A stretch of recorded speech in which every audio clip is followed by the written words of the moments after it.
We are in full swing of the second half of the 2025 MLB season. I recently made a video talking about the 20 most disappointing players of this year's regular season. Today, we're going to be more positive and we're going to talk about the 20 most surprising players in the MLB this season in a good way. So these guys may have been from bad to good. They may have been from good to great, or maybe great to elite this year in 2025. And we're going to start off with one of my favorite players in the 2025 MLB season, the big dumper, Raleigh, the player that just won the 2025 Home Run Derby. He's somebody that's rivaling Aaron Judge right now to win the 2025 AL MVP. And even if he doesn't win it this year, because he's not the favorite right now, he's still having an all-time catching season. He's leading the MLB in home runs right now with 39, and he's a catcher. He's already accumulated over 5 wins above replacement, and it's not even August yet. He's got 84 RBIs. He's got an OPS slightly below 1,000 right now, and an OPS plus of a 184. He's hitting the ball extremely hard. His exit velocity is up. His barrel rate is up. His hard hit percentage is up as well year over year. And the value he provides behind the plate makes this one of the most impressive seasons here out of anybody in the MLB. He's not an elite defensive catcher. He's no Patrick Bailey, but who cares? He could just still be an average defensive catcher, and that's what Raleigh is, because he is such a good power bat this year. And like I said, it's been one of the more fun bats overall to watch in 2025 for a Mariners team that constantly has disappointing bats like Julio Rodriguez, who is the young star of that team. But right now, it's the big dumpers team, and Raleigh has been one of the more impressive players in 2025. Another insanely impressive player that could end up winning MVP in the other league, Crow-Armstrong of the Chicago Cubs. As a New York Mets fan, this pains me to see. This is probably what we were expecting to feel with Jarred Kelenic after the Mets traded him for Edwin Diaz back right before 2020, and Crow-Armstrong has fully broken out in the 2025 season. He did struggle with his contact in 2024, but we know he's an elite defender and an elite base runner. He had a 237 batting average, a 286 OBP, and a 670 OPS in 2024, and right now he's accumulated just under 6 wins above replacement. He is going right at Shohei Ohtani for the NL MVP, and what he has going for him, he is an elite defensive center fielder as well. He's in the 100th percentile of outs above average, 92nd percentile in arm value, 94th percentile in arm strength, and 97th percentile in sprint speed. Now, he chases a whole lot, he whiffs a whole lot, and he doesn't walk at all either. So maybe this is just a flash in the pan. Maybe this is going to be an all-time season for Crow-Armstrong. We may never see something like this again from him, but he's got 27 home runs, 74 RBIs, 28 stolen bases. He's easily going to be a 30-30 player this year. Could maybe end up 40-40 with elite defense for one of the best teams in the whole major leagues. He may end up winning NL MVP this year, which nobody saw coming. Let's talk about somebody that has won a World Series MVP before, Jeremy Pena of the Houston Astros. Jeremy Pena got off to a great start in his rookie year in 2022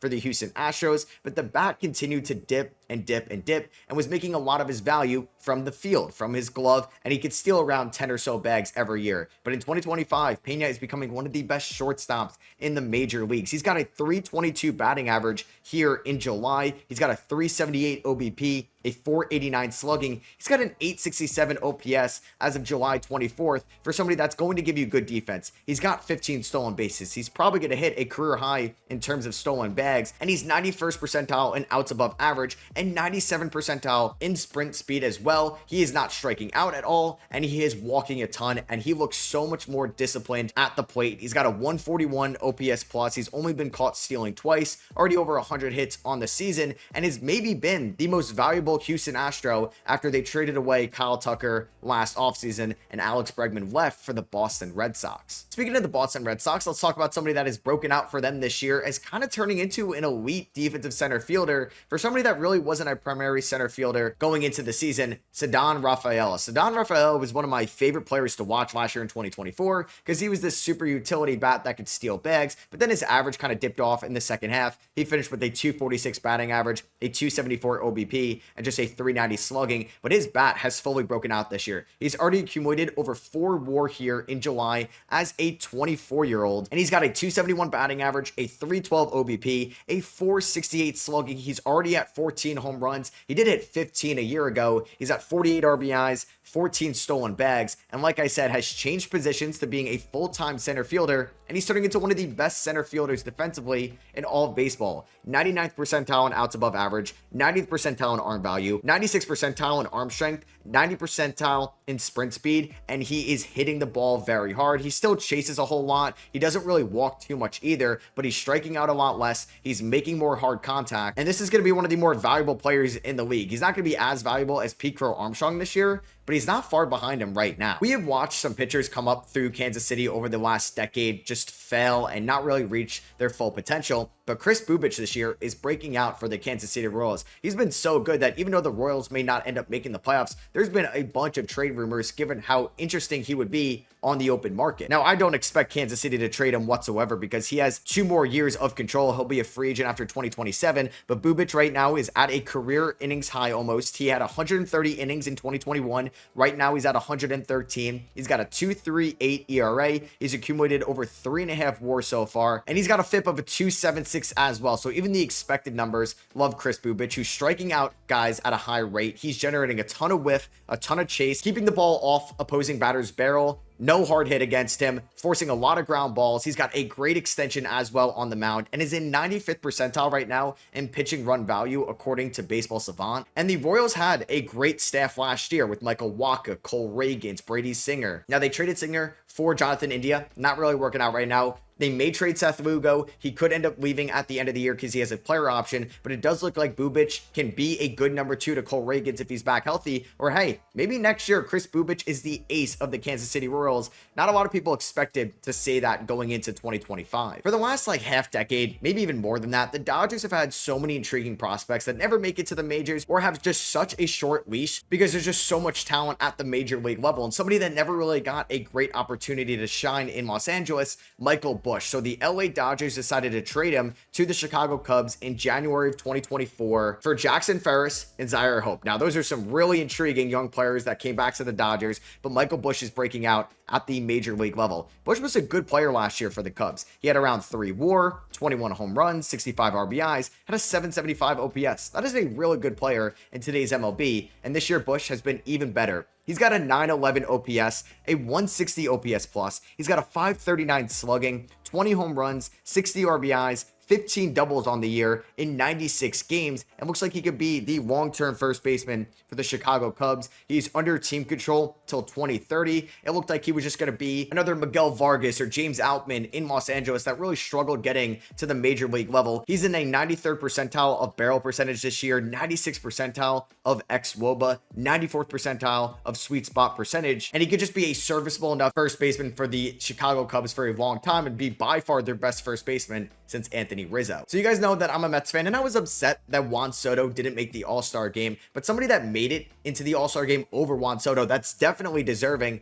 Kyle Stowers of the Miami Marlins, who has fully broken out this year. He was a longtime prospect for the Baltimore Orioles. He was drafted back in the 2nd round of the 2019 MLB draft, and he was in that Trevor Rogers trade along with Connor Norby at the 2024 deadline, and it definitely looked like Peter Bendix cooked with this one. And this is why I just love baseball, because in 2024, in 50 games after getting traded to the Marlins from Baltimore, Stowers had a 186 batting average, a 556 OPS, and a negative 0.7 WAR. And this year, it's the complete opposite. A 3 WAR so far this year, a 295 batting average, 373 OBP, a 566 slugging, a 939 OPS. He's got 22 home runs, 61 RBIs, 16 doubles. And everybody was saying that Kyle Stowers maybe didn't deserve to make the All-Star game over Juan Soto. And you know how he responded to that? His first game after the All-Star break, he went out and hit 3 home runs against the Kansas City Royals. He hits the ball hard. He's got amazing bat speed, and he's got a great arm in left field as well. He definitely needs to cut down the K rate just a little bit because he can really be a complete hitter, but he's got team control till 2030. And this looks like a really nice foundational piece for the new wave Miami Marlins. All right, it has not been a fun year for the Colorado Rockies, as I'm sure their fans have been going through this. I went to Coors Field for the first time last year, and I loved it. It is a beautiful ballpark, and their fans do not deserve this. But at least a little bit on the bright side, they have a good catcher slash first baseman now in Hunter Goodman. Hunter Goodman has been by far the most impressive Colorado Rocky in 2025. He's got 18 home runs, 56 RBIs, a 281 batting average, a 327 OBP, an 842 OPS, and a 123 OPS plus. He was an all-star this year. He was the lone Colorado Rocky to make it, but somebody that can hit at least 280 and 800 OPS at the catching position is so valuable today, because if you look at every single catcher in the MLB, there's not many that can hit over 280 whatsoever. I thought this was going to be a breakout season for Michael Taglio or maybe an Ezekiel Tovar, but by far Hunter Goodman has been the best Colorado Rocky this year and is still just 25 years old. Who had Trent Grisham becoming a 3-win player in 2025 on their MLB bingo card this year? Not me. Yeah, he is the starting center fielder for the New York Yankees. And he's been a good center fielder this year as well. I thought there was a chance Grisham was going to be an all-star at one point. I mean, he does have an 830 OPS, a 356 OBP, a 472 slugging, 17 home runs,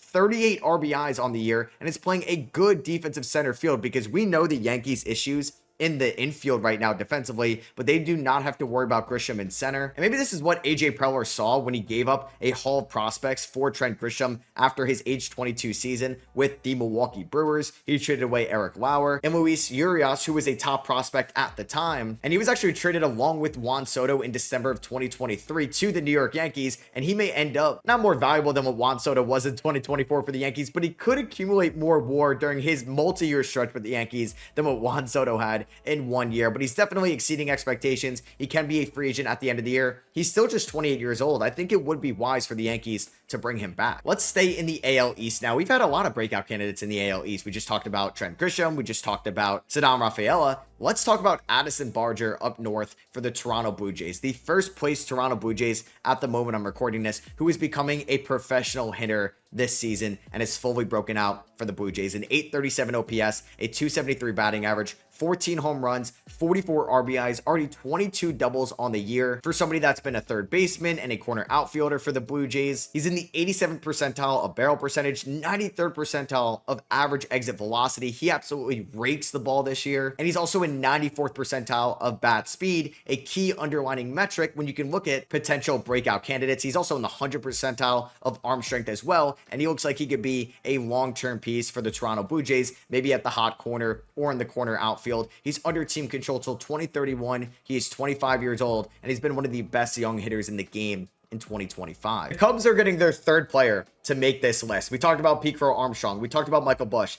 Let's talk about a pitcher who has been so shocking in his age 34 season. He is a Cy Young candidate up against Zach Wheeler and Paul Skeens in late July. And that's Matthew Boyd. Matthew Boyd has played for the Detroit Tigers, the Seattle Mariners, and the Cleveland Guardians, each in the last 3 seasons. And he's already at 3 WAR here in 2025, which is more WAR than the last 5 seasons combined. He's got a 2.2 ERA. He's got 11 wins on the season and 118 innings pitched. He's got a FIP of a 3.1 right now. He's got 108 strikeouts. And this has been one of the best storylines in baseball all year long. Somebody that is 34 years old, that has been arguably the ace for the best team in the National League for some parts of this season. He doesn't walk guys whatsoever. He limits hard contact and he gets a ton of chase, and he's just been fun to watch using that 4-seam fastball, the changeup, the slider, the curve, and the sinker, and could end up starting a playoff game for the Chicago Cubs as their bona fide ace if they don't add at the deadline. I've hinted at my New York Mets a couple times in this video, more so making fun of them. I want to talk about a pitcher that has now put together multiple good years in a row, David Peterson. I thought David Peterson was going to be the next great Mets arm in the shortened COVID season, where he had a 3.44 ERA in 49 innings pitched. But then in 2021, 5.5 ERA in 66 innings. 2022, a 3.83 ERA in just 105 innings. And then in 2023, a 5 ERA in 111 innings. But since the second half of last year all the way into this year, David Peterson has been the Mets ace. A 2.9 ERA in 121 innings for the Mets last year, and this year was an all-star for the Mets, their only starting pitcher to make the all-star game. A 2.2 WAR so far this year. He even threw a complete game shutout, which we never really see from Mets starters, because you can't see that from Kodai Senga or Clay Holmes right now. And he's got one of the best sinkers in the game. And David Peterson, like I said, has turned into the Mets ace and maybe would start game 1 of a playoff game for the Mets at 29 years old. It's been a really cool story for a homegrown Mets pitcher, something we saw so many of in the mid-2010s with DeGrom, Harvey, Matt, Syndergaard, and Wheeler. There was kind of a little bit of a gap now we have at least one at the top of the rotation. I don't care if he has an abysmal second half. What Javier Baez did in the first half, he definitely deserves to make this video, because he was somebody that was probably looked at as the worst contract in the league going into this year's season. He was still owed $25 million this year, $24 million next year, and $24 million in 2027 for somebody that in the last 2 years has accumulated just 0.3 WAR. He was a negative 1.1 WAR player last year, and this year was an all-star for the Detroit Tigers. And maybe he didn't deserve to be an all-star this year. I don't care. Baez so far, 10 home runs, 39 RBIs, a 735 OPS, and is now playing center field for the Detroit Tigers, who have been pretty much the best team in the American League all year long. He's turned into a good defensive center fielder, and maybe Baez is going to cool off in the second half, but man, he was such a negative player for the Detroit Tigers over the last 2 years. I'm glad to see him playing just a little bit better here in 2025. The Tampa Bay Rays did it again. They ended up trading away Tyler Glasnow, who is somebody that is very injury prone, back in December of 2023, who got a very hefty extension by the LA Dodgers in exchange for Johnny DeLuca